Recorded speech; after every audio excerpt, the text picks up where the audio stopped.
Good morning to our Cranley community and welcome to the third of our Cranley Community Connects talks. We are delighted today to be joined by Dr. Ateeq from the Priory Clinic here in Abu Dhabi, but I will just be telling you a little bit about what our topic is today, because this week is Kindness Week here at Cranley, and we are a big believer in the power of kindness. So we don't just do Kindness Day. Kindness Day took place yesterday, World Kindness Day, but we have extended that into a whole week of activities.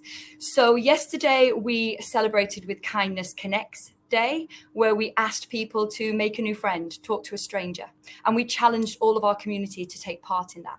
Today is Be Kind to the Earth Day, because we know that part of our good mental health is wrapped up in the environment. So today we've asked our families to donate a plant, to eat a plant-based lunch, and also to think about the use of single-use plastic. So hopefully today we will see no plastic water bottles in school.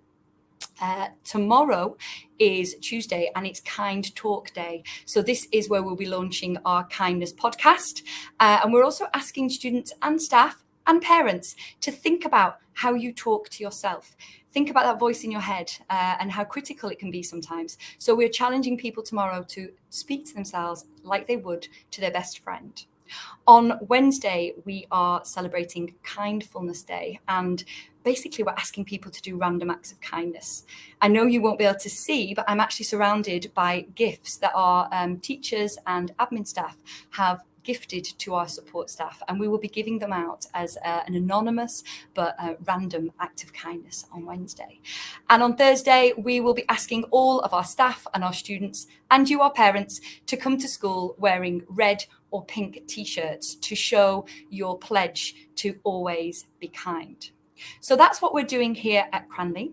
Why we're doing that is because, as I've said, we really truly believe that kindness isn't just something cheesy. It's not something that we just do to be nice, that it really matters. And it's like the glue that holds our entire community together. So without further ado, I'm just going to introduce you to our guest speaker for today, who's going to tell us a little bit more about the why behind kindness. Okay, so he has trained in the UK. Dr. Ateeq worked in the NHS for 15 years as a psychiatrist and specialised as a child and adolescent psychiatrist. He moved to the UAE 4 years ago and has worked in a variety of hospitals and clinics, setting their services up.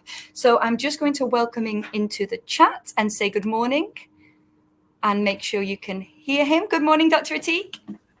Good morning, Monsieur. Thank you for having me. Can you hear me? No problem. We can hear you. It's lovely to see you and welcome to Cranley. I know we have started to work together on many different ways, in many different platforms, and we are really, really pleased to welcome you today to allow you to introduce yourself to our community and to talk a little bit more about kindness. So on that, I am just going to come out of the call and I'm going to allow you to, like I said, tell us a little bit more about our topic and about what you're doing here in Abu Dhabi. Thank you.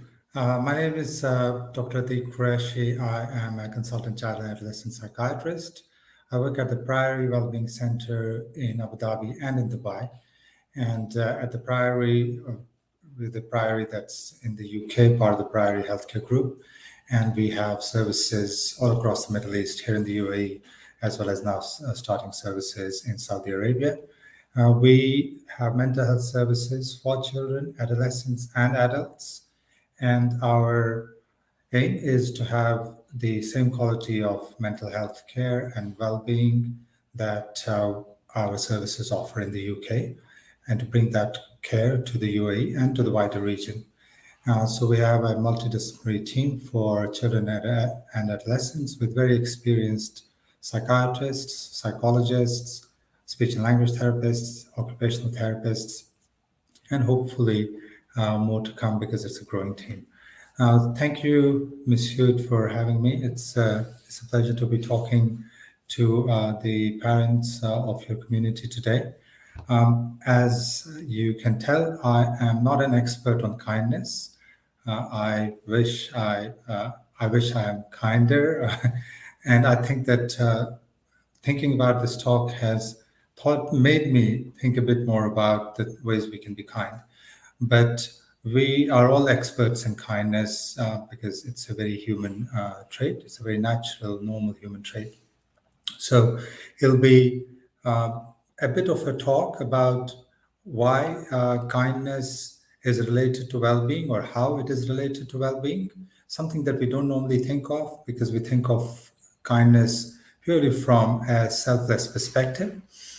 So it's an interesting take that thinking about kindness, if you'll permit, from a selfish perspective, although it's not a selfish emotion, but we can think about it from the perspective of what it does for us. And the beauty is that even though it benefits us, it doesn't take away from the benefit that it offers to other people. So it'll be interesting to hear your thoughts and hopefully have, I think Monsieur will collate comments from the live stream, but also, I guess, here on StreamYard, there's an option for a private chat. So moving on to the second slide, that's just the title. So sorry, I think just because of technical issues, Ms. Hewitt is moving the slides for me. Thank you, Ms. Hewitt, for doing that. So that's just the title, Kindness and Mental Wellbeing, spread a little sunshine. And I came across this quote by Khalil Gibran. I guess most of us know about Khalil Gibran, one of the most widely read authors. And he said, kindness is like snow. It beautifies everything it covers. And it was such a beautiful way to think about kindness. It covers with beauty the people that are the recipients of that kindness, but it also beautifies itself. And that's what we're going to talk about today, how kindness benefits the person who's being kind.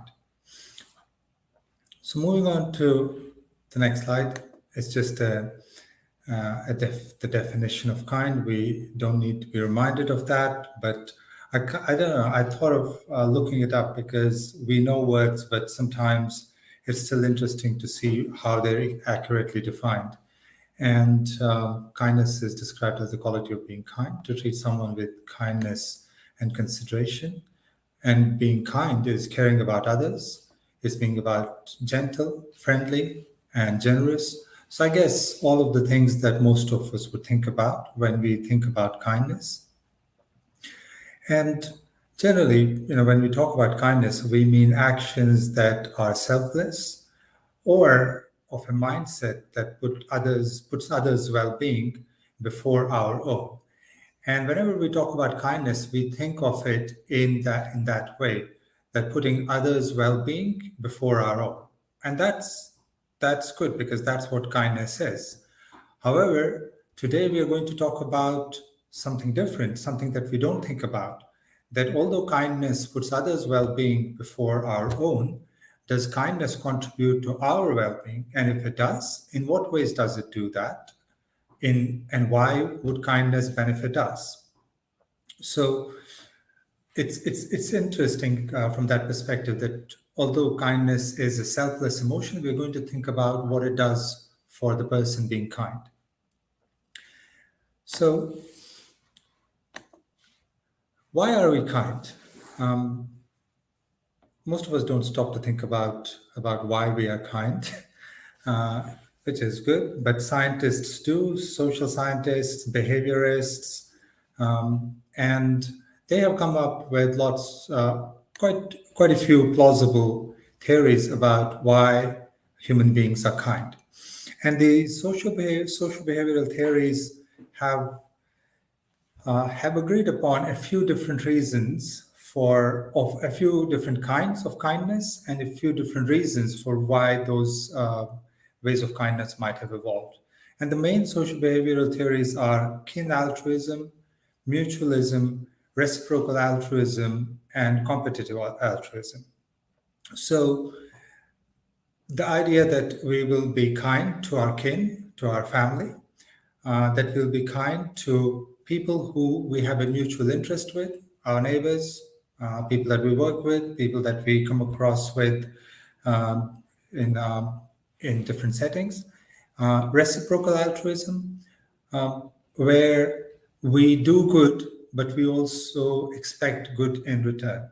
So these are obviously social theories based on mainly how human beings have evolved, and so a lot of this kindness, this selfless kindness, already exists because there are benefits that human beings gain from them by collaboration, cooperating with fellow human beings, or and competitive altruism, such as when we give charity or acts of heroism.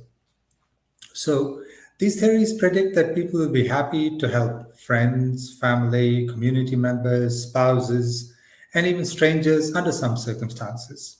And the idea is that over the course of human evolution, group living afforded numerous opportunities for various different types of mutually beneficial cooperative actions, and natural selection favored those groups who exhibited more of these things or more of these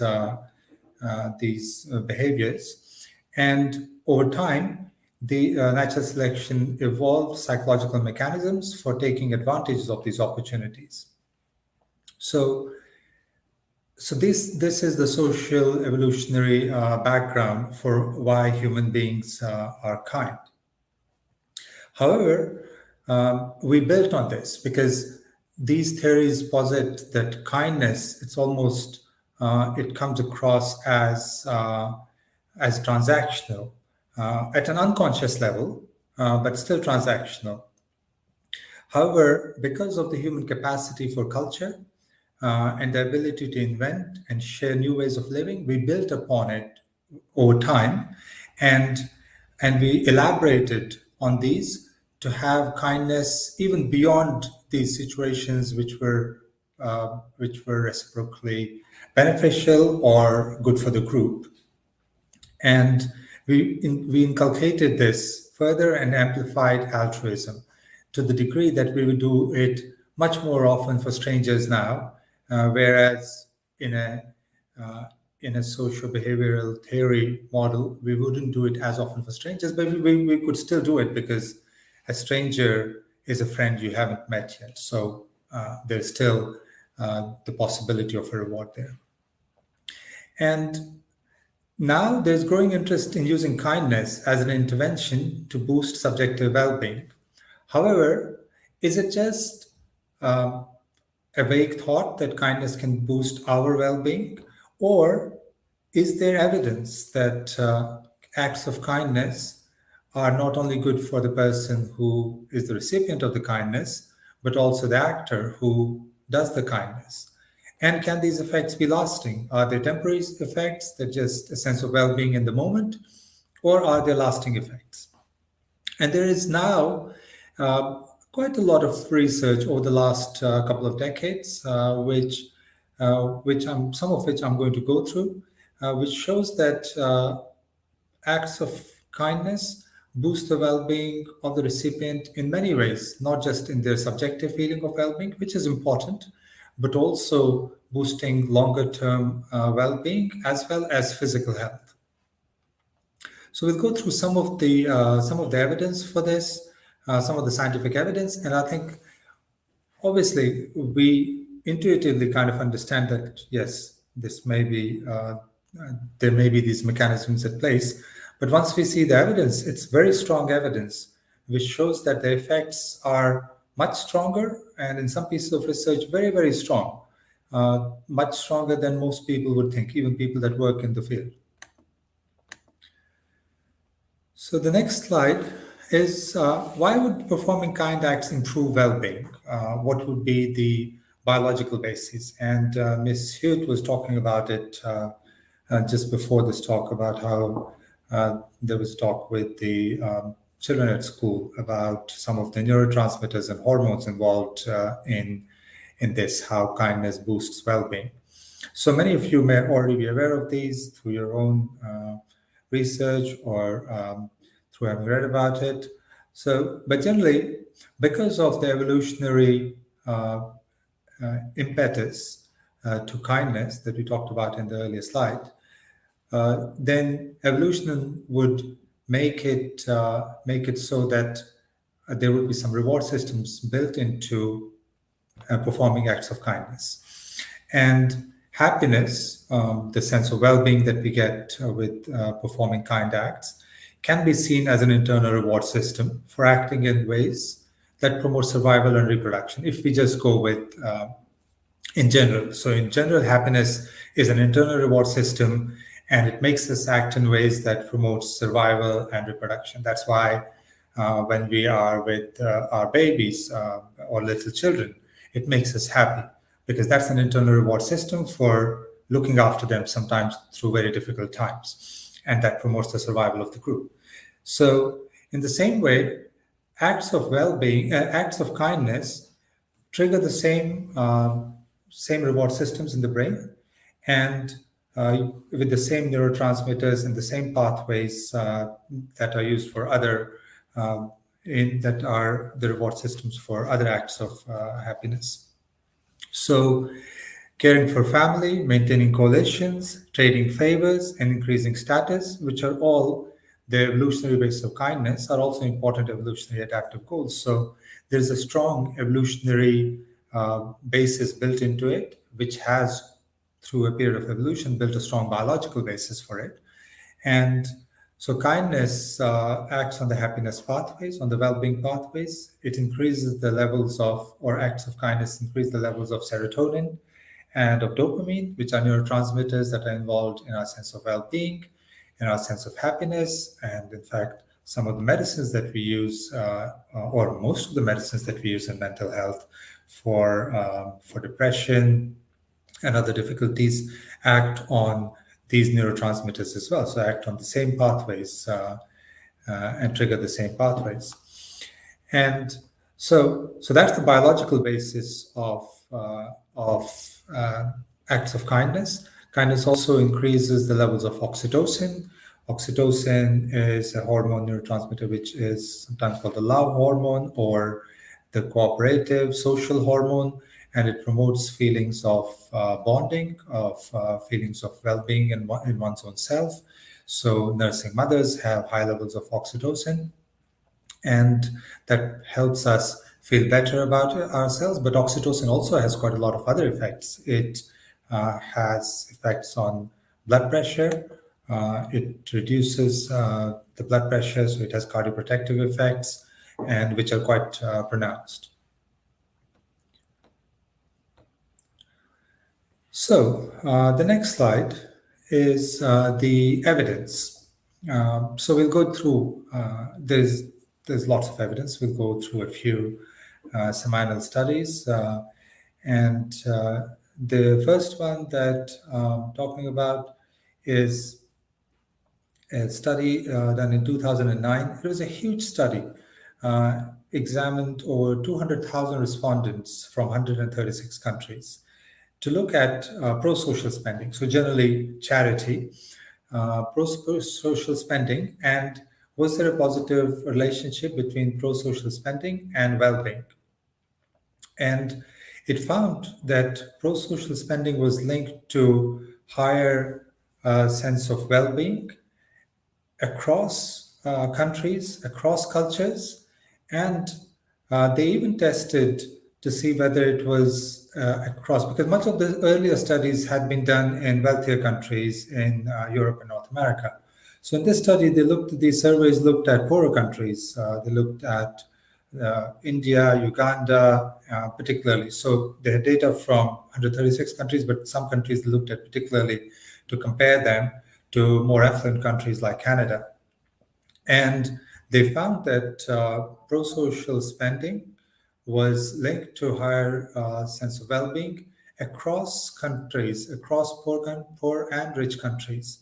And this was quite a remarkable finding, that it did not matter whether people were rich or poor. They still derived, despite the poor person's pro-social spending being sometimes quite a burden on them in practical terms, but they still derive the same sense of well-being from it. So that was quite a powerful study and a huge study. There was a survey on volunteering done in the US in 2010 called the Do Good Live Well survey, and it was also quite a big survey. I don't remember the numbers, but it was quite a big survey. And volunteers reported less stress, an improved sense of well-being, and a sense of purpose. So this was the subjective sense, subjective feelings that they reported. However, on measures of anxiety and sleep, hopelessness, they were found to have reduced anxiety. They were found to have less trouble sleeping. They were found to have less hopelessness, better friendships and social connections, and a sense of control over chronic conditions. And some of these effects were practical effects of the volunteering as well, because this was particularly in volunteers. So the acts of kindness were volunteering. Because if you're volunteering, you are more likely to be in contact with more people, make friendships, and have social connectedness. However, it was also quite remarkable that they had a sense of more control over chronic conditions, because this study was mostly in middle-aged and older adults, middle-aged people and older adults. And they found that these people had more of a sense of control over their chronic conditions. In another study, again in volunteers, people 55 and older who volunteered for 2 or more organizations had a very impressive 44% lower likelihood of dying early. So this was a study which they looked at over time, and they actually controlled for other factors. So they controlled for cardiovascular disease, diabetes, and other factors which could cause early mortality. And they found that people who volunteered, I think in this study, the volunteering was probably 4 hours a week, at least 4 hours a week, or maybe more. So they were volunteering quite regularly, and they had a 44% lower likelihood of dying early. So quite an impressive feat, because most medicines won't give us those kinds of rewards. The next slide is again comparing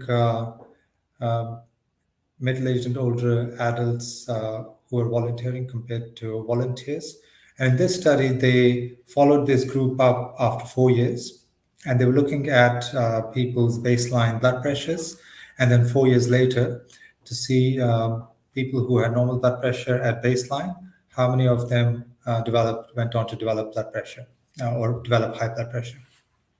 And they found that those who volunteered were 40% less likely to have developed hypertension 4 years later than non-volunteers. And the researchers suggested that this impact was due to the stress-reducing effects of being both active and altruistic. So there's the physical effect of, in this case, because you're volunteering, so you're getting out of the house and you are spending some hours probably standing, moving about, but also the impact on, because of reduced stress, and as we talked about earlier, the cardioprotective effects of oxytocin, which lowers blood pressure and thus lowers hypertension, and then goes on to lower the risk of death from cardiovascular disease. So quite impressive findings from studies, particularly of the volunteering studies.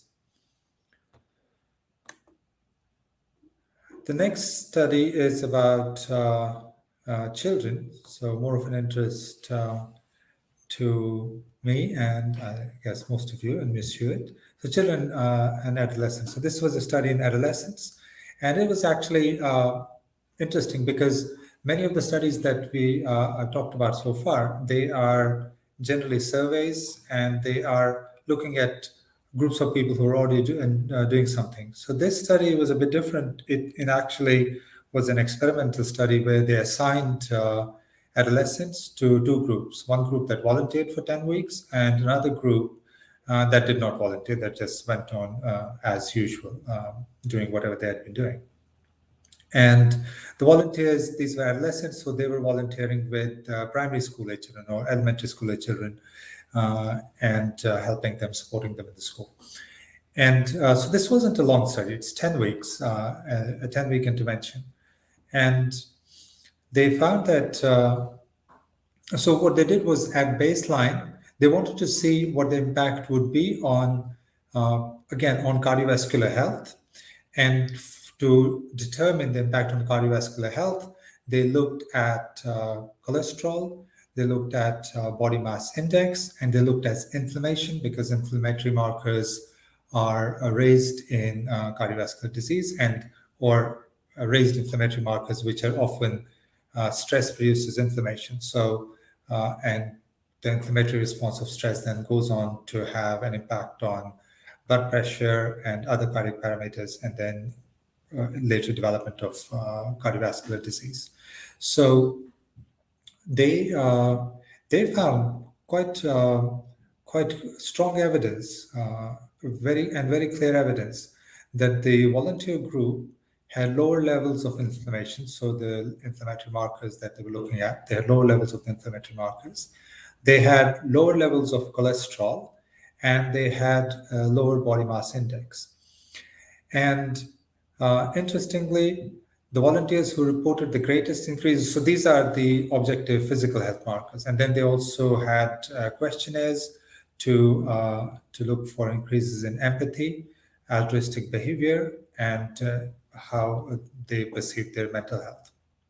So the volunteers who reported the greatest increases in those parameters at the end of the 10-week trial were those who saw the greatest reduction in the biological markers.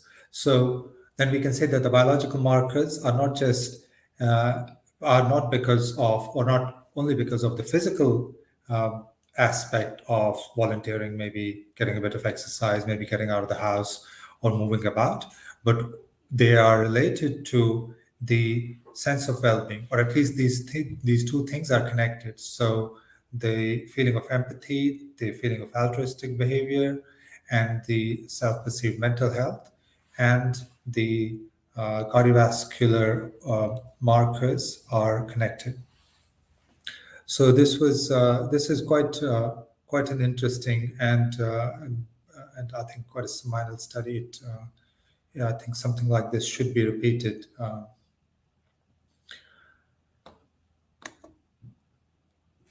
So the next slide is about, are these studies showing correlation or causality? So this is often a question, or almost always a question in science, and in particularly in medical health or medical or health research, as in many other research, whether something is just correlation or causality. How do we know whether it's not the other way around? That is that just that people who are kind have low blood pressure to start with. Some of the studies that we have seen, they actually show causality. So, for example, there's just the previous study that we talked about for adolescents, it does.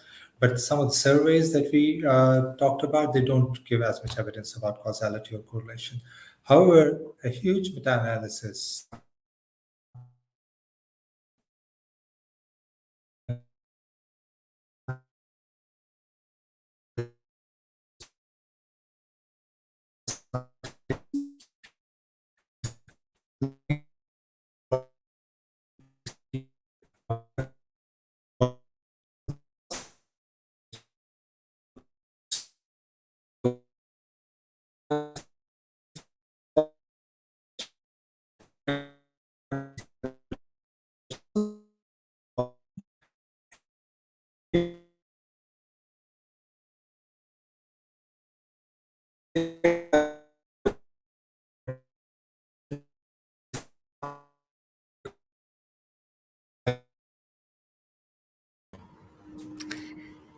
Good morning. It appears we have an issue with Dr. Ateeq's internet. I'm not sure whether it's just me seeing this from my side, but it appears that we have a sound issue.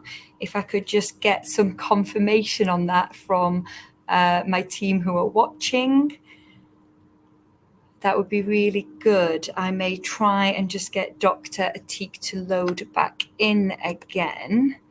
Just bear with me. There's always a technical issue when you don't want one.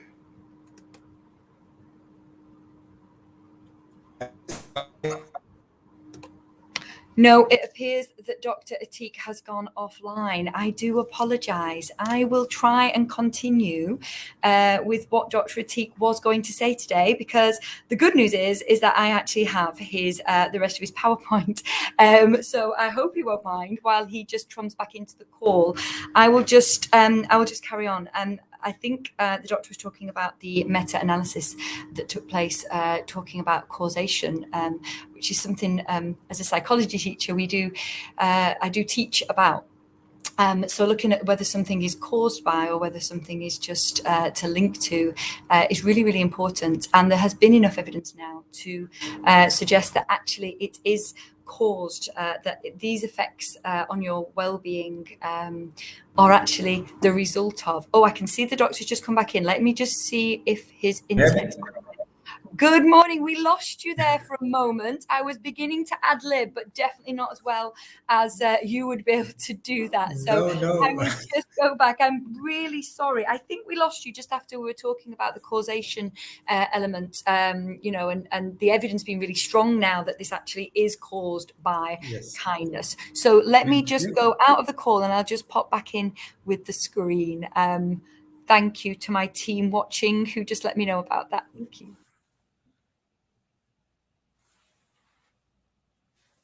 Thank you very much, Ms. Hewitt. I could actually hear you, but you couldn't hear me. So I could hear you and see you. And so I disconnected and re-entered the room.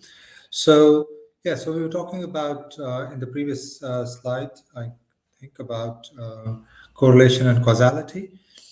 And I think when I realized, or when I found out that you couldn't hear me, was when I was talking about the effect sizes. The slide says effect sizes were small to moderate. I just wanted to say that we shouldn't be disheartened about small to moderate effect sizes, because this is a large meta-analysis, and in some of the studies, the effect sizes were small. In some of the studies, effect sizes were moderate, and moderate effect sizes are actually pretty good effect sizes. And even small effect sizes are not to be scoffed at. So these are similar effect sizes that we would see with studies of mindfulness, for example, which is practiced and quite mainstream in well-being and mental health. So the next slide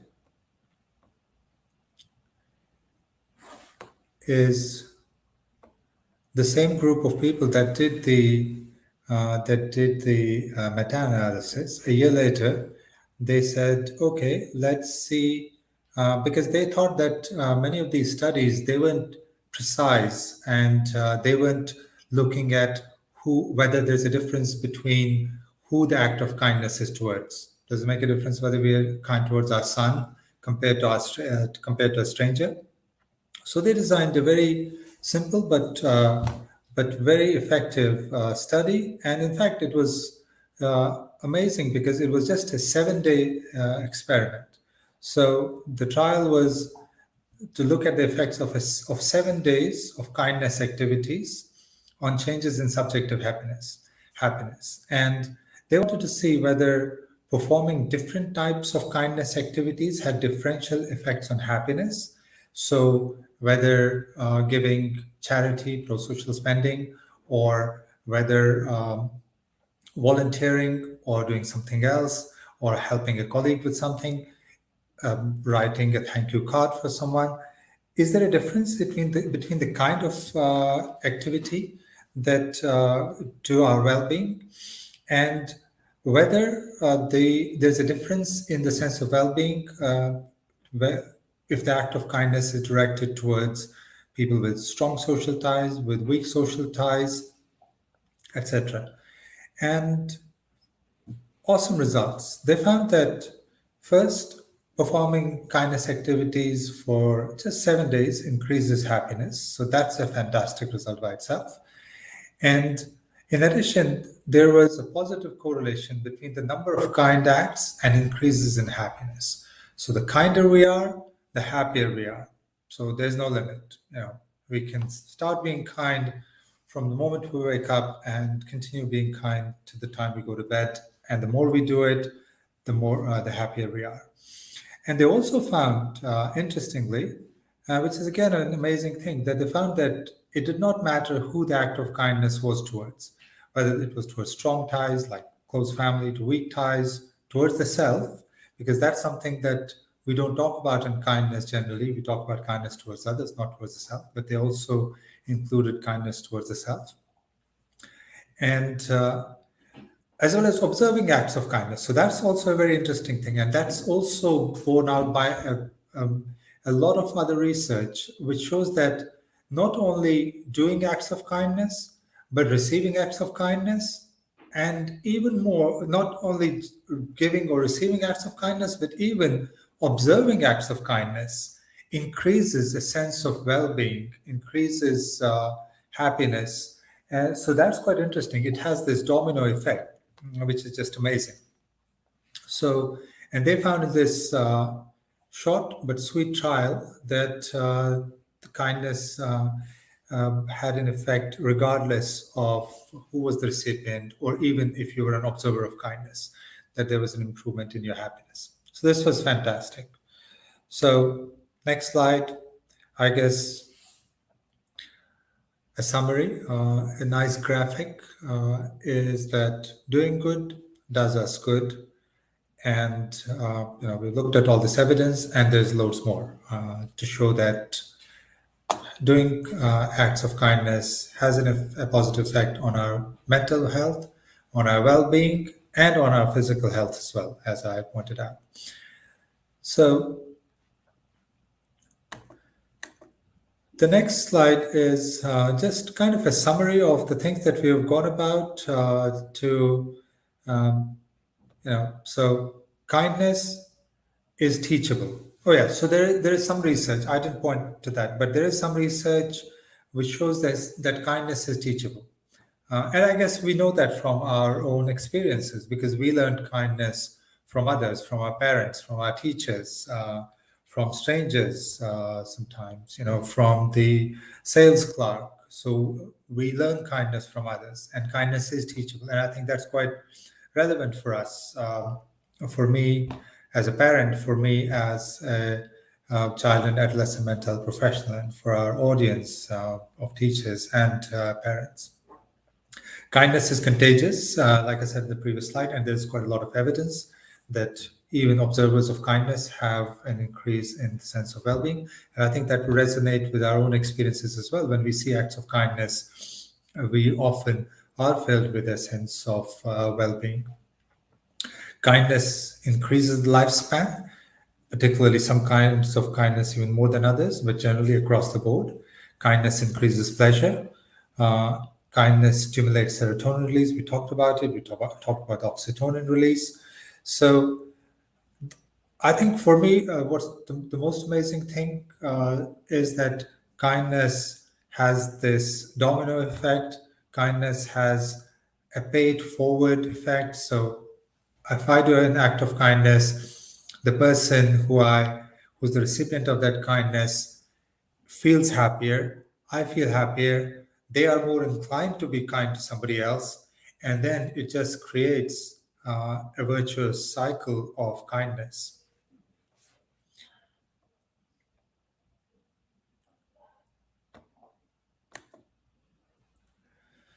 Next slide. Kindness does some of the opposite things. It decreases stress. It decreases pain. So kindness releases endorphins. We didn't talk about that.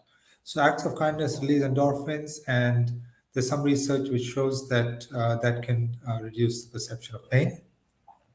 We talked about it decreasing anxiety, reducing depression, We talked about reducing blood pressure, primarily through its effect on oxytocin, but also through its effect on anxiety and mood.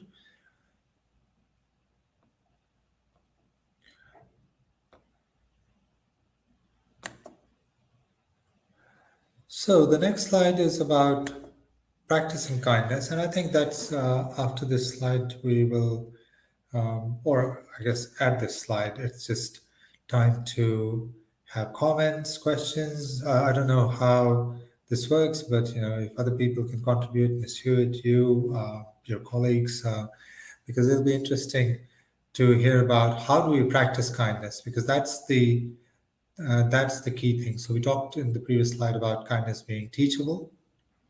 When I think about it, I think that the starting point always has to be compassion and empathy, because once we start with a position of compassion for others and empathy for others, we can then go on to be kind. And it starts with being kind to ourselves, because it's very hard to be kind to others when we are not feeling fulfilled, when we are not in a state of emotional well being. And we all know when we're stressed, when we're upset, when we're angry, uh, we are often not kind. So it is very important that we start with being kind to ourselves, and kindness towards our children. There's, in behavioral and psychological research, and I think, in modern teaching methods, we start with a position of being empathic and being kind to the children under our care. We always think about their perspective. We think about starting with validating their emotions, validating their feelings, which are acts of kindness, because sometimes those feelings on the surface might seem irrational, illogical, but they are not irrational or illogical to the child who has those feelings. So it's an act of kindness on the part of a parent or a teacher or other caregiver to, as a starting point, validate the child's emotion, validate the child's feelings, even when the child might be indulging in a behavior which is not desirable. Kindness towards our partners, kindness towards colleagues, people we know. There's again research, Adam Grant's book, Give and Take, I think, talks about the success of givers, especially in the modern workplace, that people who are more willing to give in the long run. Maybe on that day, it might not seem like they get more in return, but in the long run, they're more successful. And kindness towards colleagues, people we know, but also kindness towards strangers, and building a culture of, well, first teaching kindness, practicing kindness, like the Cranley is doing with this week, with this talk, or with all of the activities that have gone on in the during this week. Volunteering, which I don't think much of that as much happens here as it should. So those are some of my thoughts. And on the next slide is just my email. But first of all, my thanks to all of you for taking the time, for being kind enough to take the time to listen to this talk. And I hope that we can have a fantastic discussion now. Thank you. Thank you so much. And yes, we have got some questions that have already come in. If any parents out there would like to ask Dr. Ateeq a question, they are able to, and I will be able to see them in the chat, or you can email, as always, to lhewitt@cranley.ae. We have got a few questions. The first one, and as a mum, I think this is a brilliant question. How can I encourage my children to be kind to their siblings? I think it's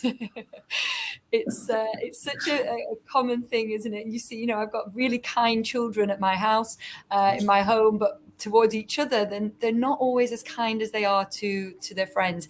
How can we encourage that? Well, let me start by saying that I have three children, a 13-year-old, a 6-year-old, and a 21-month-old. So, so I know the question, and I know it's a tough question. I think that primarily the most important thing that we can do as parents is to model kindness. And we don't often do enough of that because ultimately we're human beings, right? None of us is perfect and none of us is always kind. And especially when we live busy lives, whether we are working at work or whether we are homemakers, managing our busy home schedules, kids, etc. So it's not always possible. And in my experience, I don't do it perfectly, but I've seen that the parents who model kindness the best, their kids are kinder to each other because that's what they're learning from their parents. And so I think that's the starting point. And then, as like we said, kindness is teachable. So talking to them, uh, but not just talking to them, listening to them, because again, this talk started about the evolutionary adaptive basis of kindness. At the same time, between siblings, there is an evolutionary competitive basis as well. So siblings compete, and especially younger siblings. When they're younger, they compete in different ways. When they start getting older, they compete in different ways. And it is very important to listen to siblings. My experience personally as a parent, but also with the advice that I give to parents, and one of the things that parents find most successful is often the unkindness between siblings happens almost as a reaction to the child's emotions to what they're not getting from the parent or what they think they're not getting from the parent. So I always advise parents to take time out individually for children because children become a group. They become children rather than in each individual. And I always say take each child out on their own, depending on their age, obviously, and the activities that would be suitable. And then listen to them, and you'll see a different side of the child, and they'll be much more amenable to hearing what you have to say, to learning about these things. So those are, I think, my thoughts about it. But again, I'm not an expert. Yeah, We all are in the same boat. no, I absolutely agree, and I think having two children, it's easy for in my family to do that. I think once you get past three, it becomes more difficult, doesn't it? Because they two parents and they want a lot of attention. Our children need a lot of attention, but I think that's an excellent answer, and yeah, it does go back to what you said earlier about validating the children's feelings. That's really important, and that really resonated. Is actually it's explaining to them why it's important to be kind. One of our parents has commented about that, actually, about that it's really important that our children should be encouraged to offer support and not just to compete all the time. And I think that's particularly important when it comes to siblings. We've got one other question that you might be able to answer. It's quite a technical one, really. It says, do the hormone changes happen? Do you have to be kind continuously to see the benefits, or do the increases happen just after individual acts? Oh, that's a good question. So the increases happen after individual acts, and that is why we see the larger benefits. I think, or the big benefits that we see are in the groups of volunteers, for example, because they're doing it over a period of time, and then there is a consistent effect. However, even these small effects, that's it doesn't mean they're negligible because, as we were talking about, these have domino effects. So if the excuse me, if the sense of well-being improves for a period of time, so it's not just momentary. It's not like it improves for a second and then goes away. It lasts for a while, so it's not a peak like this. It's more like a gentle curve. But it has other knock-on effects, and it has knock-on effects on other acts that we do, and then we're more likely to be in that state.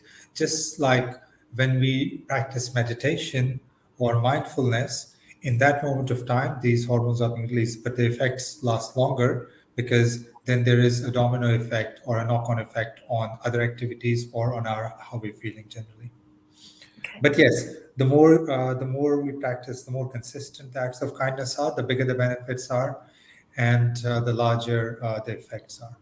Yeah, thank you. I thought it was fascinating when you talked about the just observing the effects can have an effect on the observer. So, you know, we've talked about many times in our talks about the importance of role modeling, but also why that really matters as well. And I think this week, the study you mentioned about the 7 days of kindness, you know, that's really important to us. You know, we're doing 5 days of kindness, but we don't want it to stop there. These are just ideas and challenges that our families can do.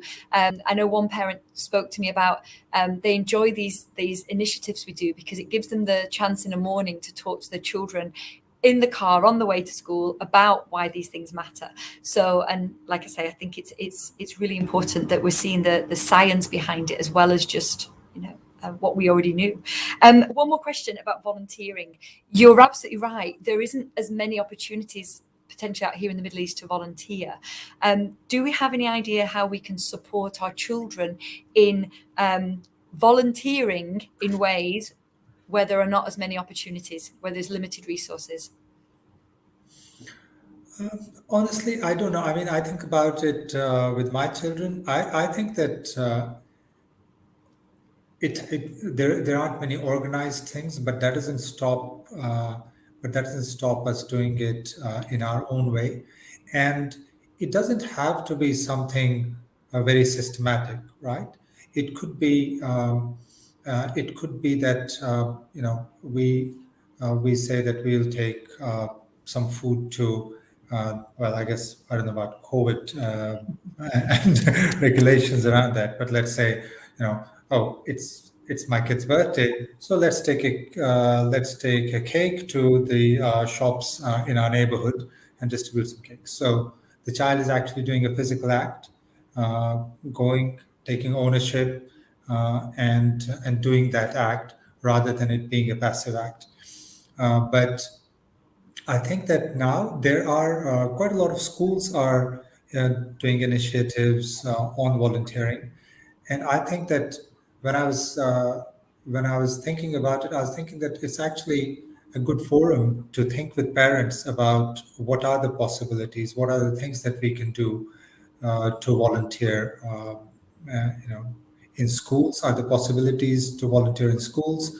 Are there possibilities to volunteer in hospitals? If there aren't, can we petition? Can we talk about these things and leverage connections, etc. So we sometimes get volunteers or volunteer requests from older adolescents, and we welcome that. Obviously, in a mental health setting, it's a bit tricky because of confidentiality and other things, but we still try to incorporate that as much as we can. So I think for all of us, we can think about these things at our individual levels and see what we can do to help young people volunteer. Yeah, so it's about finding the opportunities. My year 12s will be very interested. My psychology students are always asking me for opportunities. So I'll be reaching out to you after this talk. Okay. Just a few other comments. People have said, thank you, very helpful.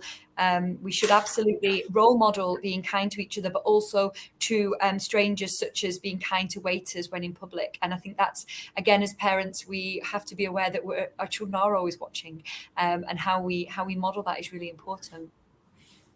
Yeah. Definitely.